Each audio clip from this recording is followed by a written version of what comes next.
कांदा तर आपला लालसर झालेला आहे. ही मुळ्याची भाजी चिरलेली आपण टाकून घेऊया.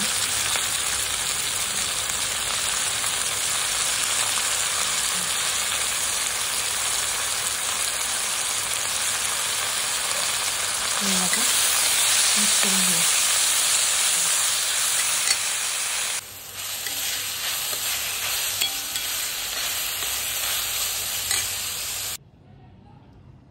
हा मित्रांनो, मी वैशाली, तुमचं माझ्या नवीन ब्लॉगमध्ये स्वागत आहे.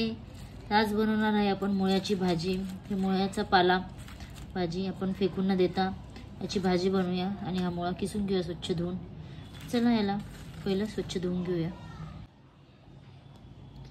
पाहू शकता मित्रांनो, मुळा किसून घेतलेला आहे. भाजी पण चिरून घेतलेली आहे. कांदा कापून घेतला आहे. मिरची आणि लसूण ठेचून घेतलेलं आहे आबडधोबड. चला आपण आता भाजी बनवूया. याच्यामध्ये आता आपण तेल टाकून घेऊया. तेलामध्ये जिरे टाकून घेऊया. जिरे फुललेली आपली मस्तपैकी. याच्यामध्ये आता हिरवी मिरची लसूण ते टाकून घेऊया आपण.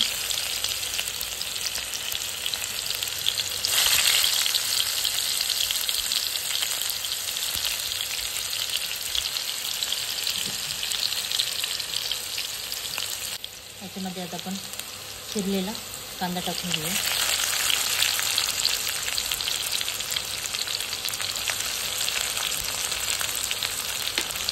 कांदा टाकण्याला लालसर होऊन द्या.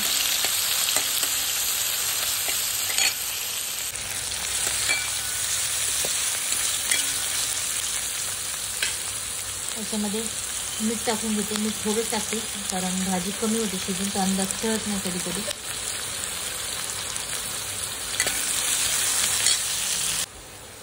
कांदा तर आपला लालसर झालेला आहे. ही मुळ्याची भाजी चिरलेली आपण टाकून घेऊया.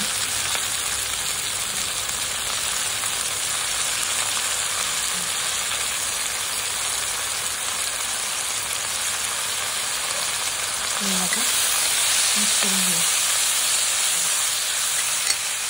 त्याच्यामध्ये आपण किसलेला मुळा टाकून घेऊया. चण्याची डाळ पण टाकू शकतो तुम्हाला. चण्याची डाळ भिजू घालायची विसरून गेलो. चण्याच्या डाळीने पण छान टेस्ट येते.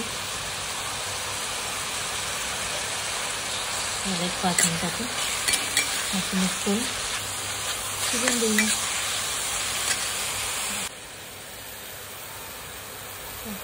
भाजी आपली ते पाणी सुटलेलं आहे. तिला 5 मिनिट आपण त्याच्यावर झाकण ठेवून देऊया. भाजी आपली शिजली का आपण बघूया.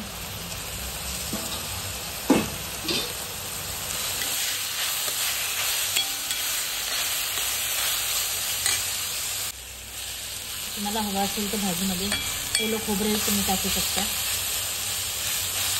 भाजी पण मस्तपैकी आपली तयार झालेली आहे. मुळा शरीरासाठी चांगला आहे. पण अशी भाजी बनलेली तुम्ही नक्की एकदा ट्राय करा. भेटूया पुन्हा नवीन ब्लॉगमध्ये. Tata bye bye.